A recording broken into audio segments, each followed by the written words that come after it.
الحمد للہ والصلاة والسلام علی رسول اللہ وعلی آلہ وصحبہ ومن والہ۔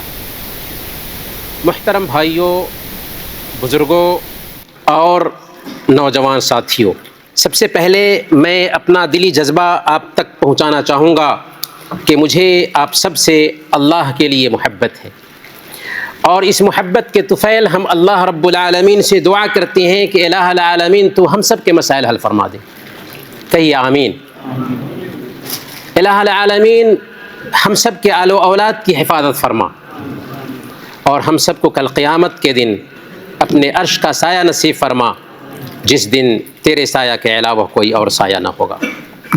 محترم بھائیوں، آج کا ٹاپک جیسا کہ ابھی آپ نے سنا، انسانی زندگی میں صبر اور شکر کی اہمیت ہے۔ اگر ہم دیکھیں تو انسان کی زندگی دو حالتوں سے خالی نہیں ہوتی، یا تو خوشی ہے یا تو غم ہے، یا تو خوشحالی ہے یا تو بدحالی ہے، یا تو دکھ ہے یا تو سکھ ہے۔ یہی دنیا کی ریت ہے۔ گو سراپا کیف عشرت ہے شراب زندگی، اشک بھی رکھتا ہے دامن میں سحاب زندگی۔ ایسا کیوں ہے؟ ایسا اس لیے ہے کہ اس دنیا کو اللہ رب العالمین نے امتحان کے لیے پیدا کیا ہے۔ خلق الموت والحیات لیبلوکم ایکم احسن عملا، موت اور زندگی کو پیدا کیا ہے تاکہ آزمائے کہ تم میں سے کون بہتر عمل کرنے والا ہے۔ اس ناحیہ سے آزمائش اس دنیا میں فطری چیز ہے، آزمائش ہوگی۔ اللہ تعالیٰ نے اپنی کتاب میں بیان فرمایا وَلَنَبْلُوَنَّكُمْ بِشَيْءٍ مِّنَ الْخَوْفِ وَالْجُوعِ وَنَقْصٍ مِّنَ الْأَمْوَالِ وَالْأَنفُسِ وَالثَّمَرَاتِ، کہ ہم ضرور تمہیں آزمائیں گے، خوف کے ذریعہ، بھوک کے ذریعہ، مال جان اور پھلوں میں کمی لا کر کے آزمائش ہو کر رہے گی۔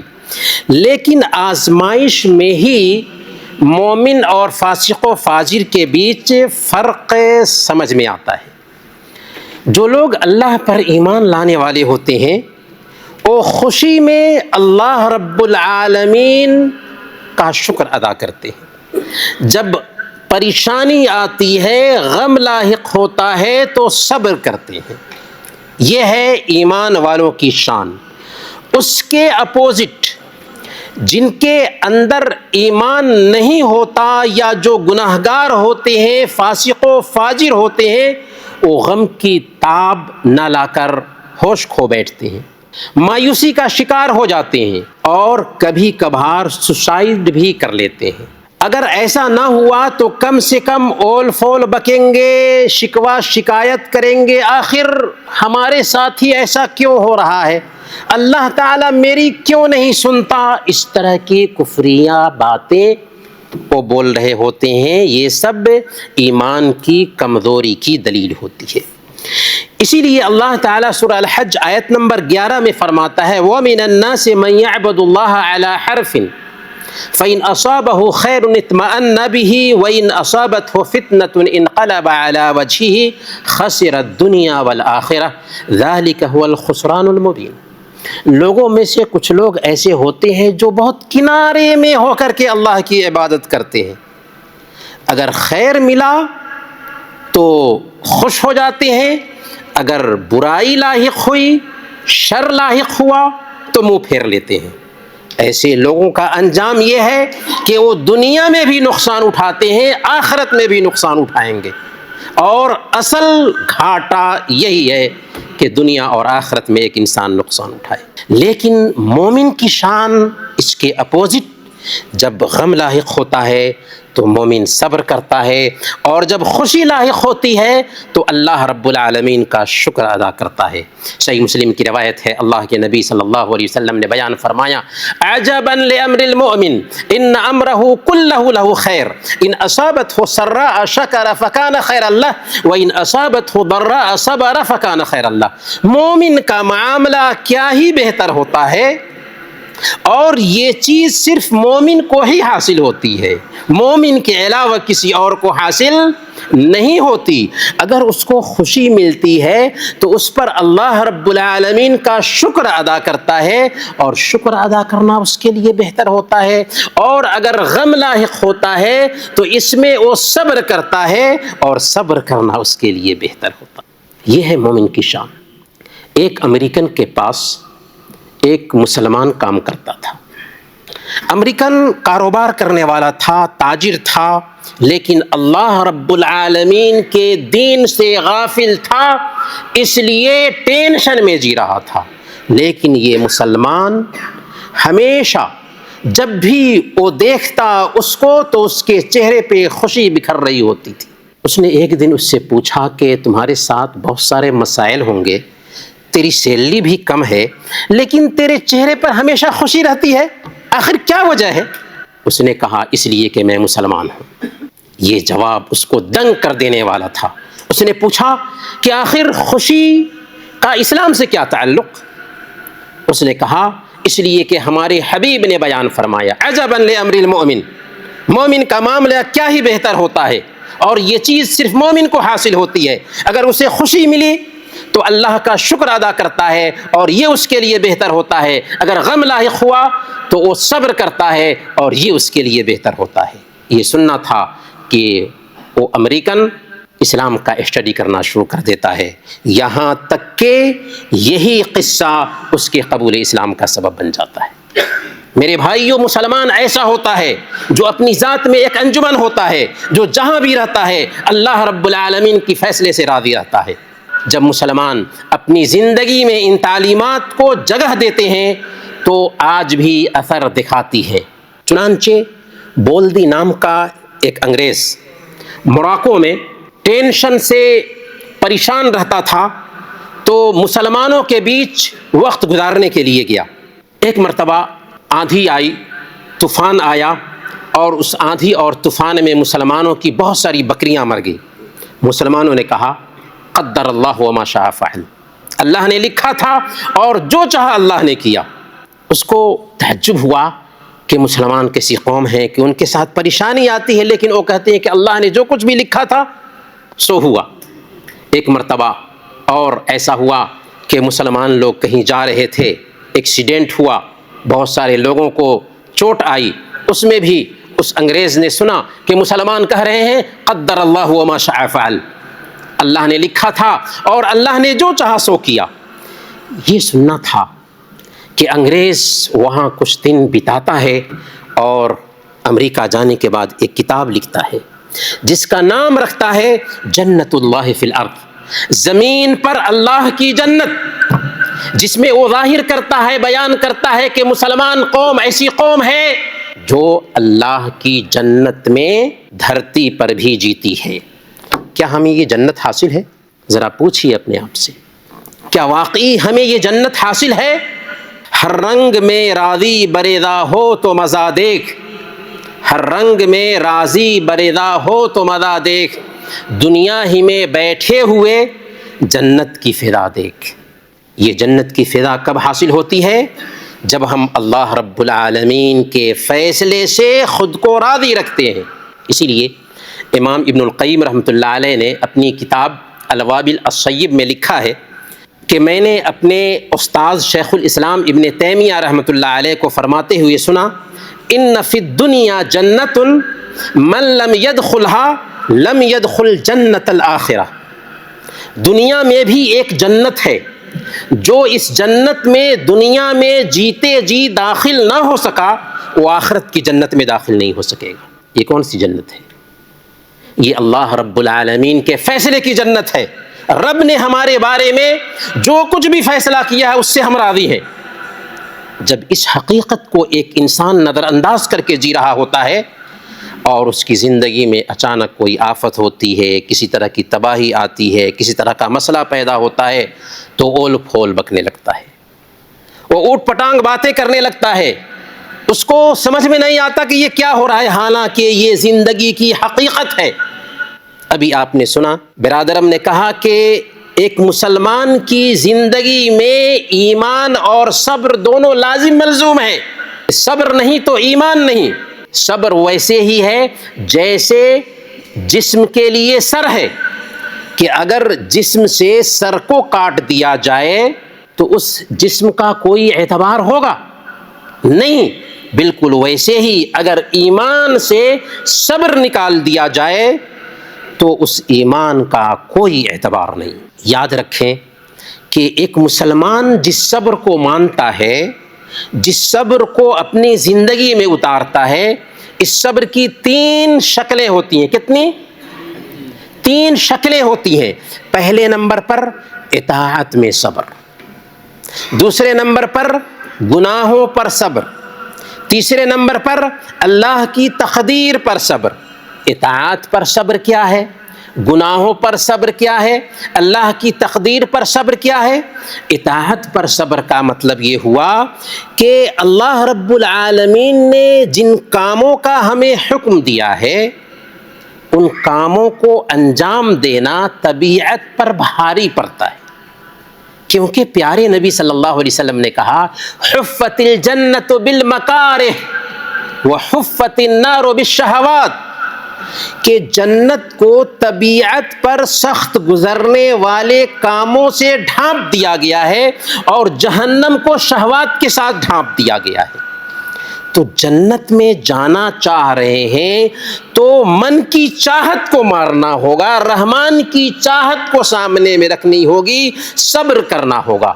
اسی لیے فجر کی نماز کے لیے جگنا مشکل ہوتا ہے، لیکن جس کے دل میں رب کی چاہت ہوتی ہے وہ نرم و گداز بستر کو نظر انداز کرتا ہے، ٹھنڈے پانی سے وضو کرتا ہے، یہاں تک کہ مسجد میں آ کر نماز پڑھتا ہے. زکوٰۃ دینا مشکل ہے، حج کرنا مشکل ہے، روزے رکھنا مشکل ہے، لیکن جس کے اندر صبر ہوتا ہے وہ ان کاموں کو کرتا ہے. کیوں؟ کیسے؟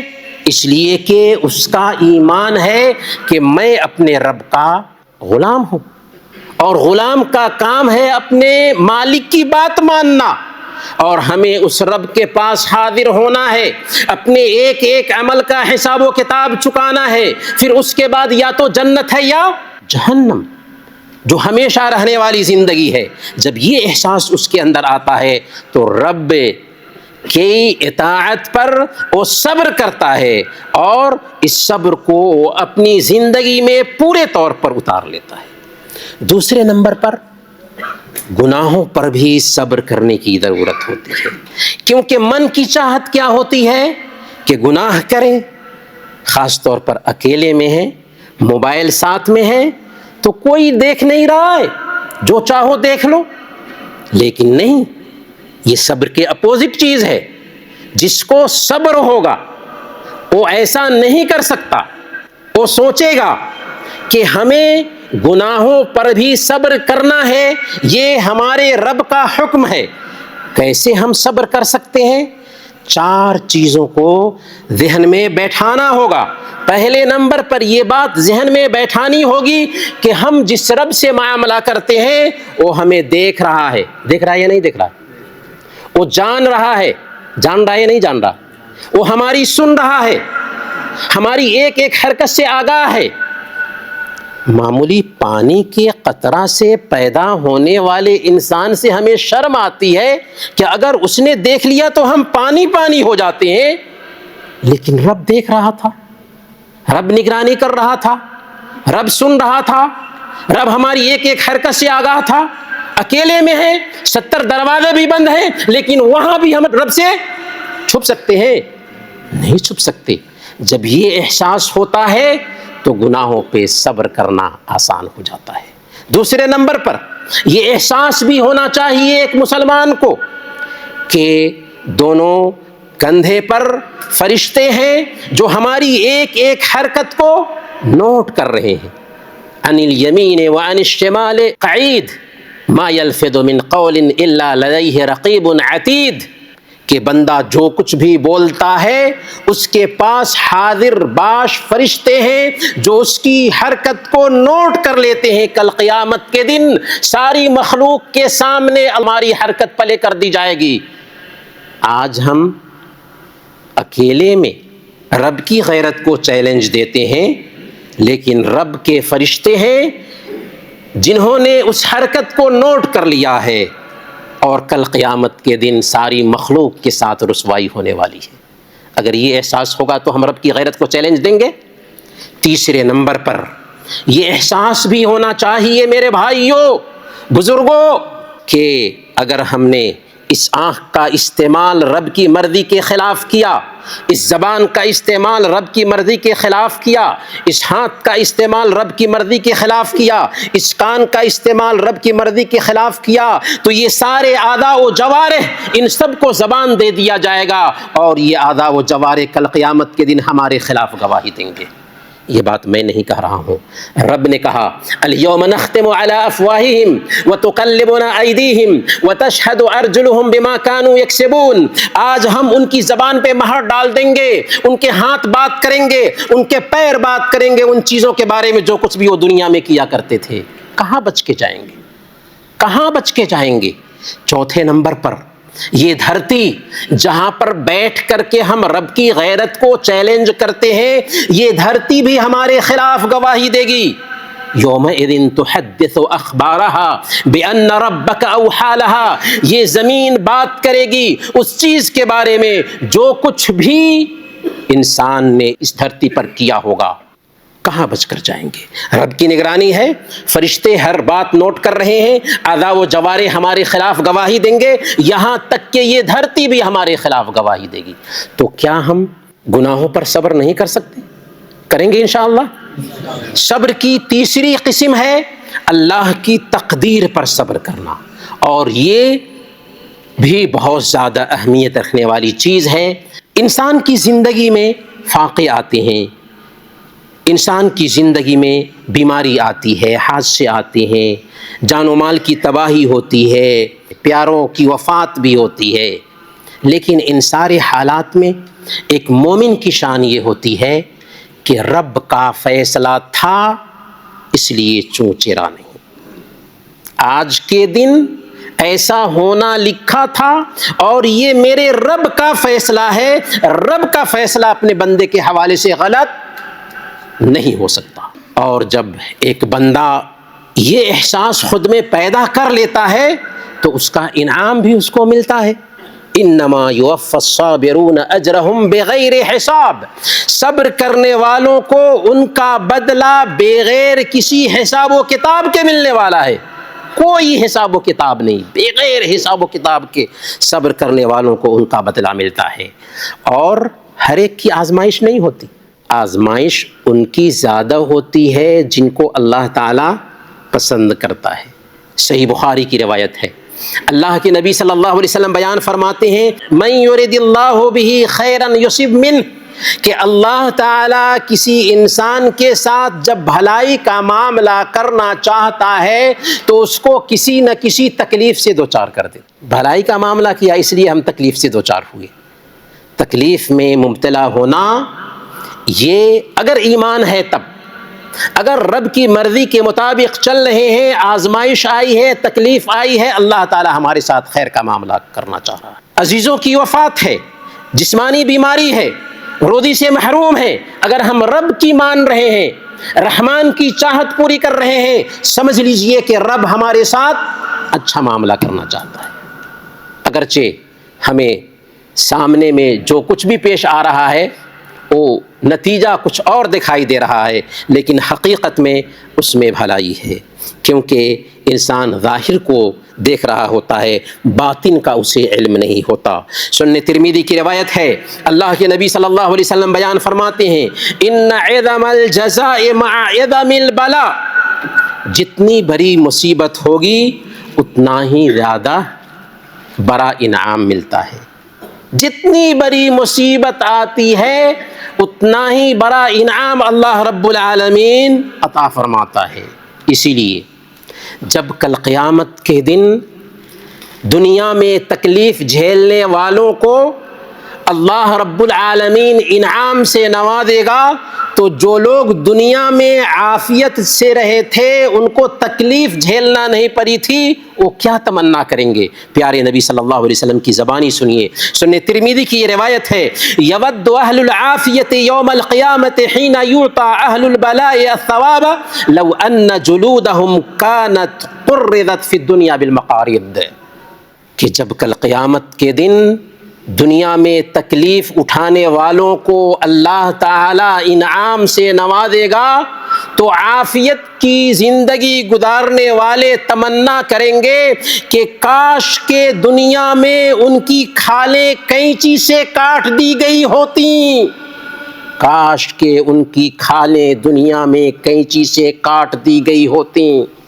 تو میرے بھائیو، اگر ہم ایمان کی زندگی گزار رہے ہیں، آفت آتی ہے، تکلیف آتی ہے، پریشانی آتی ہے، مصیبت آتی ہے، عزیزوں کی وفات کا سامنا کرنا پڑتا ہے، روزی سے محروم ہونا پڑتا ہے، تو سمجھ لیجئے کہ اس میں رب کی مرضی ہے، اور رب بندے کے ساتھ غلط فیصلہ نہیں کرتا، رب کا فیصلہ بندے کے حق میں ہی ہوتا ہے۔ بلکہ اگر ہم نے صبر کیا اس تکلیف اور پریشانی پر تو اللہ تعالی ہمیں ہمیشہ رہنے والی جنت نصیب فرماتا ہے۔ صحیح بخاری کی روایت ہے، حضرت عطا بن رباح رحمۃ اللہ علیہ کہتے ہیں کہ ابن عباس رضی اللہ تعالی عنہ نے مجھ سے کہا، الا اوریک امرأۃ من اہل الجنہ، کیا میں تجھے جنتی عورت نہ دکھاؤں؟ یہ کالی کلوٹی عورت جو گزر رہی ہے، ایک مرتبہ اللہ کے نبی صلی اللہ علیہ وسلم کی خدمت میں آئی تھی۔ اس نے عرض کیا تھا پیارے نبی صلی اللہ علیہ وسلم سے کہ یا رسول اللہ، مجھے مرگی کی بیماری ہے، اور جب مرگی کا دورہ پڑتا ہے تو تن بدن کا ہوش نہیں رہتا، میرے لیے دعا کر دیجئے کہ اللہ تعالیٰ مجھے عافیت عطا فرمائے۔ اللہ کے نبی صلی اللہ علیہ وسلم فرماتے ہیں، ان شئت دعوت لک وان شئت صبرت ولک الجنہ، اگر چاہو تو میں تیرے لیے دعا کر دوں اور تو ٹھیک ہو جائے گی، اور چاہو تو اس مرگی کی بیماری پہ صبر کرو اور تیرے لیے جنت کی گارنٹی ہے۔ اس نے کہا کہ میں صبر کروں گی، مجھے جنت چاہیے، لیکن جب مرگی کا دورہ پڑتا ہے تو تن بدن کا ہوش نہیں رہتا، عزت محفوظ رہے، اس کے لیے دعا کر دیجئے۔ اللہ کے نبی صلی اللہ علیہ وسلم نے اس خاتون کے لیے دعا کیا۔ میرے بھائیوں، حقیقت میں اس دنیا میں آزمائش آتی ہے تو آزمائش ایمان کے ساتھ آئی ہے تو ہمارے ساتھ بہتری کا اس میں معاملہ ہے، رب کے فیصلے سے راضی رہنا چاہیے، صبر کرنا چاہیے۔ سنن ترمذی کی روایت ہے، حضرت سعد بن ابی وقاص رضی اللہ تعالی عنہ بیان فرماتے ہیں کہ میں نے اللہ کے نبی صلی اللہ علیہ وسلم سے پوچھا تھا، یا رسول اللہ، من اشد الناس بلاء، سب سے زیادہ تکلیف کس کو آتی ہے؟ آپ نے فرمایا، الانبیاء ثم الامثل فالامثل، سب سے زیادہ تکلیف سے دوچار کیا جاتا ہے نبیوں کو، پھر نبیوں کے بعد جو ایمان میں سب سے بہتر ہوتے ہیں ان کی آزمائش زیادہ ہوتی ہے۔ کیا مطلب؟ مطلب یہ ہے کہ اس دھرتی پر اگر آپ جی رہے ہیں، رب کی مرضی کے مطابق چل رہے ہیں، تو جتنا شریعت کو فالو کریں گے اسی کے حساب سے آپ کی آزمائش بھی ہوگی، اور آزمائش کا مطلب عذاب نہیں ہوتا، آزمائش سے بندے کا درجہ بلند ہوتا ہے۔ اس لیے ذرا دیکھیے انبیاء کی زندگی میں کیسے اللہ رب العالمین نے آزمایا اور پھر کیسے ان کا درجہ بلند ہوا۔ اپنے نبی کو دیکھ لیجئے، اللہ کے نبی صلی اللہ علیہ وسلم سب سے پہلے اپنوں کو کھونے کا غم برداشت کرتے ہیں، پیدا ہونے سے پہلے باپ کے سایہ سے محروم ہو جاتے ہیں، 6 سال کے تھے تو والدہ کی سایہ سے محروم ہو گئے، 8 سال کے ہوئے تو دادا کا سایہ بھی سر سے اٹھ گیا، اور بہت ضرورت کے وقت میں اپنی غم گسار بیوی حضرت خدیجہ رضی اللہ تعالی عنہا سے محروم کیے جاتے ہیں۔ چچا جو آپ کا ساتھ دیتا تھا کچھ دنوں میں وہ بھی وفات پا جاتا ہے، ابو طالب، پھر ساری نرینہ اولاد سے محروم کر دیے جاتے ہیں۔ ساری آپ کی بیٹیاں آپ کی زندگی میں وفات پا جاتی ہیں سوائے حضرت فاطمہ رضی اللہ تعالی عنہا کے۔ یہ سارا جو مسئلہ تھا اس نبی کے ساتھ پیش آتا ہے جو انسانیت میں سب سے افضل ہے۔ پھر جب دعوت کے راستے میں جاتے ہیں تو جو آپ کو الصادق الامین کہتے تھے وہی پاگل اور دیوانہ کہنے لگے۔ راستے میں کانٹے بچھائے گئے، گردن پر اونٹ کی اوجری ڈالی گئی، غزوہ احد میں آپ کے دندان مبارک شہید کیے گئے، وطن سے نکالے گئے، طائف جاتے ہیں تو وہاں لہو لہان کیے جاتے ہیں اور ہر اعتبار سے ستایا جاتا ہے۔ اور جب زندگی کی تنگی پہ غور کیجئے تو اللہ کے نبی صلی اللہ علیہ وسلم کی معاشرتی زندگی ایسی ہے کہ ایک ایک مہینے تک گھر میں چولہے نہیں جلتے ہیں، کھجور اور پانی پر گزر بسر ہوتا ہے۔ اور آخری رات جو پیارے نبی صلی اللہ علیہ وسلم نے اپنے گھر میں گزاری، اس رات چراغ جلنے کے لیے حضرت عائشہ صدیقہ رضی اللہ تعالی عنہا نے پڑوسن سے تیل ادھار لیا تھا۔ تو میرے بھائیوں، جب انسانیت میں سب سے افضل انسان کو یہ تکلیف جھیلنا پڑتی ہے تو ہم اور آپ کس کھیت کی مولی ہیں؟ اس لیے جب ہماری زندگی میں کوئی پریشانی آئے نا، کہیے کہ اس میں بہتری ہوگی۔ ایک بادشاہ تھا، اس کا ایک وزیر تھا، بادشاہ کی انگلی کٹ گئی، وزیر نے کہا اللہ نے اس میں بہتری لکھی ہوگی۔ بادشاہ کو غصہ آیا، بادشاہ نے وزیر کو جیل میں ڈال دیا۔ ایک روز بادشاہ شکار کرنے کے لیے گیا تو بت پرست قوم نے اس کو قید کر لیا تاکہ اپنے معبودوں کی بلی چڑھائے، لیکن اس کو چیک کیا تو اس کے اندر عیب تھا اور اپنے معبودوں کی بلی نہیں چڑھا سکتی تھی وہ قوم، چنانچہ اس کو آزاد کر دیا۔ اب بادشاہ جب آزاد ہو کر آیا تو اس نے اپنے وزیر کو نکلوایا جیل سے اور کہا کہ تم نے صحیح کہا تھا کہ اللہ جو کرتا ہے اچھا ہی کرتا ہے۔ وزیر نے کہا کہ حقیقت میں آپ کی انگلی کٹی تو اس میں اللہ نے جو کچھ بھی چاہا اچھا ہی کیا تھا، اور میں جیل میں گیا تو اس میں بھی اللہ ہی کی مرضی تھی کہ اگر میں آزاد ہوتا اور آپ کے ساتھ گیا ہوتا تو مجھے پکڑ کر کے وہ ذبح کر دیتے۔ تو میرے بھائیوں، حقیقت یہی ہے کہ اللہ رب العالمین جو کرتا ہے وہ بہتر ہی ہوتا ہے، سامنے میں ہمیں کچھ الگ دکھائی دے رہا ہوتا ہے، اس لیے ہم پریشان ہو جاتے ہیں۔ حضرت یوسف علیہ السلام کو جانتے ہیں، بھائیوں نے ہی ان کو لے جا کر کے کنویں میں ڈال دیا تھا، لیکن کنویں سے نکالے گئے، عزیز مصر کے گھر پہنچے، وہاں پر جوان ہوئے، عزیز مصر کی بیوی نے ڈورے ڈالا، یہاں تک کہ جیل میں بھیجے گئے، اور چند سالوں کے بعد جیل سے نکلتے ہیں تو کیا بنتے ہیں؟ وزیر خزانہ۔ رب ان کا نام بلند کرنا چاہتا تھا، اس لیے اللہ رب العالمین نے ان کو آزمایا، اور جب آزمائش میں ایک انسان کھرا اترتا ہے تو اللہ تعالیٰ اس کی شان بلند فرماتا ہے۔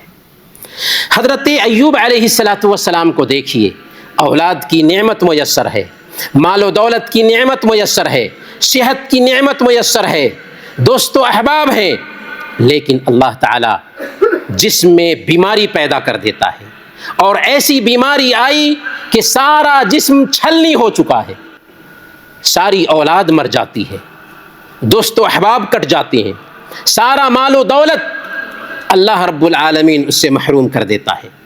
18 سال تک آزمائش لگاتار رہتی ہے۔ ایوب علیہ السلام اللہ سے دعا کرتے ہیں، رب انی مسنی الضر وانت ارحم الراحمین، اے اللہ ہمیں تکلیف پہنچی ہے اور تو رحم کرنے والوں میں سب سے زیادہ رحم کرنے والا ہے۔ میرے بھائیوں، ایوب علیہ السلام نے یہ نہیں کہا کہ اے اللہ تکلیف پہنچی ہے مجھے شفا دے، بلکہ حضرت ایوب علیہ السلام کا انداز یہ ہے کہ اے اللہ اگر تو اسی پریشانی میں رکھنا چاہتا ہے اور اسی میں میرے لیے بہتری ہے تو میں اسی کو برداشت کرتا رہوں گا۔ چنانچہ اللہ تعالیٰ حکم دیتا ہے ارکض برجلک ھذا مغتسل بارد وشراب، اے ایوب زمین پہ پر ماریے، چشمہ ابلے گا، اس کو پیجئے اور غسل کیجئے، ساری بیماری دور ہو جائے گی۔ چنانچہ ساری بیماری دور ہوئی، اللہ تعالیٰ نے ان کے کھلیان میں بارش اتاری سونے اور چاندی کی، دولت آئی، اولاد بھی آئی، دوست و احباب بھی بن گئے، تو پہلے سے زیادہ نعمتیں مل گئیں۔ تو اللہ تعالیٰ آزماتا ہے مرتبہ بلند کرنے کے لیے۔ حضرت ابراہیم علیہ السلام کی زندگی میں جھانک کر دیکھیے، حضرت ابراہیم علیہ السلام کو آگ میں ڈالا جاتا ہے، گھر سے بے گھر کیا جاتا ہے، مصر جاتے ہیں تو وہاں پر عزت پر حملہ کرنے کی کوشش کی جاتی ہے، لیکن ہاجرہ آپ کے ساتھ آ جاتی ہیں۔ بڑھاپے کی عمر میں اولاد کی نعمت سے اللہ تعالیٰ مالا مال کرتا ہے تو حکم دیا جاتا ہے کہ مکہ کی بیابو گیا سرزمین میں بساؤ۔ جب بسا آتے ہیں تو وہاں پر اللہ رب العالمین آب زمزم جاری کر دیتا ہے، اور پھر جب اسماعیل علیہ السلام چلنے پھرنے کی عمر کو پہنچتے ہیں تو حکم دیا جاتا ہے کہ اللہ کے راستے میں انہیں ذبح کر دو۔ تیار ہو جاتے ہیں، کیا ہوتا ہے؟ اللہ تعالیٰ اسی سنت کو قیامت کے دن تک مسلمانوں کے لیے قربانی کی شکل میں جاری کر دیتا ہے، اور حضرت اسماعیل علیہ السلام بچ جاتے ہیں۔ تو آزمائش ہوتی ہے، اور آزمائش کے بعد بندے کا درجہ بلند ہوتا ہے۔ حضرت ام سلمہ رضی اللہ تعالی عنہا، جو ابو سلمہ رضی اللہ تعالی عنہ کی بیوی ہے، وفات پا جاتے ہیں ابو سلمہ، تو حضرت ام سلمہ رضی اللہ تعالی عنہ نے ایک حدیث سن رکھی تھی اللہ کے نبی صلی اللہ علیہ وسلم سے۔ حدیث یہ کہتی ہے کہ جس مسلمان کو کوئی پریشانی اور مصیبت آئے اور اس پریشانی اور مصیبت میں یہ دعا پڑھے انا للہ و انا الیہ راجعون اللہم آجرنی فی مصیبتی واخلف لی خیرا منہا، تو اللہ تعالیٰ اس کی مصیبت میں اجر عطا فرماتا ہے اور اس سے بہتر چیز اس کو نوازتا ہے۔ حضرت ام سلمہ رضی اللہ تعالی عنہ دعا تو پڑھتی ہیں، لیکن سوچتی ہیں کہ ابو سلمہ میرے اتنے اچھے شوہر تھے، ابو سلمہ سے بہتر آخر اللہ تعالی ہمیں کیا عطا فرمائے گا؟ لیکن کچھ ہی دنوں کے بعد اللہ کے نبی صلی اللہ علیہ وسلم کا پیغام نکاح آتا ہے، اور حضرت ام سلمہ رضی اللہ تعالی عنہ ازواج مطہرات میں شامل ہو جاتی ہیں۔ تو میرے بھائیو، یہ سارے قصے دراصل ہمیں یہ سبق دیتے ہیں کہ ہماری زندگی میں اگر پریشانی آتی ہے تو اس پریشانی کا خیر و خوبی سے استقبال کرنا چاہیے۔ ایمان کے ساتھ پریشانی آئی ہے تو اس کا نتیجہ بہتر ہی ہونے والا ہے۔ حوریہ الجزائر، یہ الجزائر کی ایک خاتون ہے، گریجویشن کرتی ہے تو اس کے بعد اس کی شادی کر دی جاتی ہے، لگاتار 8 بچے ہوتے ہیں، لیکن ایک ایک کر کے سارے بچے اس کے وفات پا جاتے ہیں، اس کا شوہر بھی وفات پا جاتا ہے، پھر کچھ ہی دنوں کے بعد اس کو کینسر ہو جاتا ہے، اسی بیچ اس کے ماں باپ بھی وفات پا گئے۔ ایک عورت شوہر سے محروم ہو چکی ہے، ساری اولاد سے محروم ہو چکی ہے، ماں باپ کے سایہ سے محروم ہو چکی ہے، لیکن ہمت نہیں ہارتی ہے۔ اس نے اپنے گھر کو دارالایتام بنا دیا، یتیموں کو گھر میں رکھنا، کھلانا پلانا اور تعلیم دینا شروع کر دیا، یہاں تک کہ اللہ تعالیٰ نے اس نیکی کی برکت سے اس عورت کو کینسر جیسے لا علاج بیماری سے شفا عطا فرمایا، اور آج حوریہ الجزائر کے نام سے الجزائر میں بہت سارے دارالایتام چل رہے ہیں۔ تو میرے بھائیوں، یہ واقعات دراصل ہمیں یہی سبق دیتے ہیں کہ پریشانی میں ہمیں کیا کرنا ہے؟ صبر کرنا ہے۔ صبر کی بھی شرطیں ہیں۔ پہلی شرط یہ ہے کہ صبر کریں تو اللہ کے لیے صبر کریں، اخلاص ہو، دکھلاوا نہ ہو، ریاکاری نہ ہو۔ دوسرے نمبر پر صبر کرنے کے ساتھ ساتھ بندوں سے شکایت نہیں ہونی چاہیے کہ ایسا ہو گیا میرے ساتھ، ایسا ہو گیا میرے ساتھ، نہیں، شکایت نہیں ہونی چاہیے۔ اور تیسرے نمبر پر صبر پہلی مصیبت میں ہو، پہلے جھٹکے میں ہو، بعد میں تو صبر آ ہی جاتا ہے۔ صحیح بخاری اور صحیح مسلم کی روایت ہے، اللہ کے نبی صلی اللہ علیہ وسلم نے ایک عورت کو دیکھا قبرستان میں بیٹھی ہوئی رو رہی ہے۔ اللہ کے نبی صلی اللہ علیہ وسلم نے کہا اتق اللہ واصبری، اللہ سے ڈرو اور صبر کرو۔ اس نے کہا کہ مجھے جو مصیبت لاحق ہوئی ہے، ایسی مصیبت آپ کو لاحق ہوتی تو ایسی بات نہ کہتے۔ پھر اللہ کے نبی صلی اللہ علیہ وسلم وہاں سے چلے جاتے ہیں۔ اس کو بتایا گیا کہ یہ رسول اللہ صلی اللہ علیہ وسلم تھے۔ وہ دوڑی دوڑی آئی، اللہ کے نبی صلی اللہ علیہ وسلم سے معذرت کرنے لگی کہ یا رسول اللہ میں نے آپ کو پہچانا نہیں۔ آپ نے فرمایا انما الصبر عند الصدمۃ الاولی، صبر جو ہے نا مصیبت کے پہلے جھٹکے کے وقت ہونا چاہیے۔ تو میرے بھائیوں، صبر ایک مومن کی پہلی صفت ہے جو ایک مومن کی زندگی میں آنا چاہیے۔ دوسری جو بنیادی صفت ہے ایک مومن کی یا ایک انسان کے لیے کہ وہ نعمتوں پر شکریہ ادا کرے۔ ہم اور آپ نعمتوں میں ڈوبے ہوئے ہیں۔ اگر کوئی انسان معمولی ہمارے ساتھ احسان کرتا ہے تو ہم اسے کہتے ہیں شکریہ، تھینک یو، جزاک اللہ خیرن۔ لیکن رب پانی کے ایک قطرے سے ہمیں بنایا اور اس نے ہر طرح کی نعمتوں سے مالا مال کیا۔ واللہ اخرجکم من بطون امہاتکم لا تعلمون شیئا، اللہ تعالیٰ نے تمہیں تمہاری ماؤں کے پیٹ سے پیدا کیا، تم کچھ نہیں جانتے تھے۔ وجعل لکم السمع والابصار والافئدہ لعلکم تشکرون، اور اس نے تمہارے لیے کان بنایا، آنکھ بنایا اور دل بنایا تاکہ تم شکر ادا کر سکو۔ میرے بھائیوں، یہ دو آنکھ کس نے دیا؟ اسی رب نے دیا۔ دو کان کس نے دیا؟ جس سے ہم سنتے ہیں۔ دو پیر کس نے دیا؟ جس سے ہم چلتے ہیں۔ دو ہاتھ کس نے دیا؟ جس سے ہم پکڑتے ہیں۔ عقل دی، مال دیا، صحت دی، اولاد دیا، ہوا کی نعمت کہ اگر یہ ہوا بند ہو جائے ایک سیکنڈ کے لیے تڑپ تڑپ کر مر جائیں۔ آزادی کی نعمت، نعمت ہی نعمت ہے۔ اور ان ساری نعمتوں میں سب سے بڑھ کر کون سی نعمت ہے؟ جی، ایمان کی نعمت ہے۔ کیونکہ آنکھ کی نعمت جاتی رہے گی، زبان کی نعمت جاتی رہے گی، اولاد کی نعمت جاتی رہے گی، صحت کی نعمت جاتی رہے گی، مال و دولت کی نعمت جاتی رہے گی، پر ایمان کی نعمت ایسی نعمت ہے جو دنیا میں بھی ہمارے کام آتی ہے، کہ سکون دیتی ہے اور مرنے کے بعد کام آنے والی ہے۔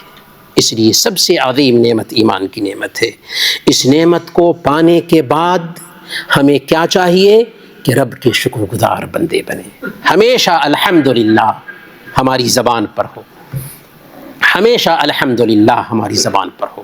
ابن سماک رحمۃ اللہ علیہ بہت بڑے عالم گزرے ہیں۔ ہارون رشید مسلمانوں کے خلیفہ تھے۔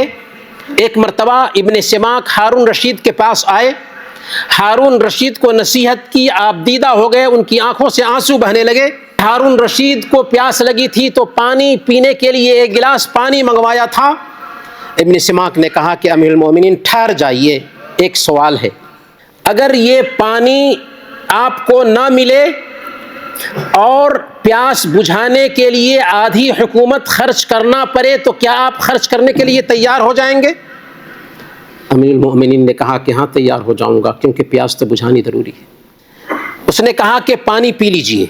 جب پانی پی چکے تو ابن سماک نے کہا کہ یہ پانی اگر پیشاب کے راستے سے نہیں نکلتا ہے اور پیشاب بند ہو جاتا ہے تو کیا علاج کے لیے آدھی حکومت خرچ کر دیں گے؟ انہوں نے کہا کہ ہاں آدھی حکومت خرچ کر دوں گا۔ تو یہ سننا تھا کہ ابن سماک رحمۃ اللہ علیہ نے کہا فما تصنع بشیء شربۃ ماء خیر منہ، آخر اس حکومت کا کیا فائدہ کہ اس سے بہتر ایک گھونٹ پانی ہے۔ آخر اس حکومت کا کیا فائدہ کہ اس سے بہتر ایک گھونٹ پانی ہے۔ میرے بھائیوں، اللہ تعالیٰ کی ہزاروں نعمتوں میں ہم جی رہے ہیں، اور اکثر بندے مصیبت کے ساتھ ساتھ نعمتوں میں بھی لگاتار ہوتے ہیں، ایک ساتھ ہوتے ہیں۔ اسی لیے ہمیں چاہیے کہ اللہ تعالیٰ کی اس نعمت کی قدر کریں جو اللہ تعالیٰ نے ہمیں دے رکھا ہے۔ ہم آخری بات جس پر اپنی بات ختم کریں گے وہ ہے شریح رحمۃ اللہ علیہ کا ایک واقعہ۔ سیر اعلام النبلاء میں امام ذہبی رحمۃ اللہ علیہ شریح رحمۃ اللہ علیہ کے بارے میں بیان فرماتے ہیں کہ جب میرے اوپر کسی طرح کی مصیبت آتی ہے تو اس مصیبت میں 4 طریقے سے اللہ تعالیٰ کا شکر ادا کرتا ہوں۔ کس چیز میں شکر ادا کرتا ہوں؟ مصیبت میں، خوشی میں نہیں بلکہ مصیبت میں 4 طریقے سے میں اللہ تعالیٰ کا شکر ادا کرتا ہوں۔ پہلے نمبر پر کہ اللہ تعالیٰ نے یہ جو مصیبت دی ہے، اس سے بڑھ کر بھی مصیبت آ سکتی تھی، لیکن اللہ تعالیٰ نے ایسی ہی مصیبت دی، اس پر اللہ کا شکر ادا کرتا ہوں۔ دوسرے نمبر پر اس بات پر اللہ کا شکر ادا کرتا ہوں کہ اللہ تعالیٰ نے اس مصیبت پر صبر کرنے کی توفیق عطا فرمائی، اس کی توفیق پر میں اللہ کا شکر ادا کرتا ہوں۔ تیسرے نمبر پر اس بات پر اللہ کا شکر ادا کرتا ہوں کہ اس مصیبت پر صبر کیا ہے تو ہمیں امید ہے کہ اللہ تعالیٰ اس کا اجر عطا فرمائے گا، اس بات پر میں اللہ کا شکر ادا کرتا ہوں۔ اور اس بات پر بھی اللہ کا شکر ادا کرتا ہوں کہ اللہ تعالیٰ نے اس مصیبت کو دین کی مصیبت نہیں بلکہ دنیا کی مصیبت بنایا۔ جانتے ہیں دین کی مصیبت کیا ہوتی؟ ایک انسان عقیدہ سے محروم ہو، سب سے بڑی مصیبت ہے، کینسر سے زیادہ مصیبت ہے۔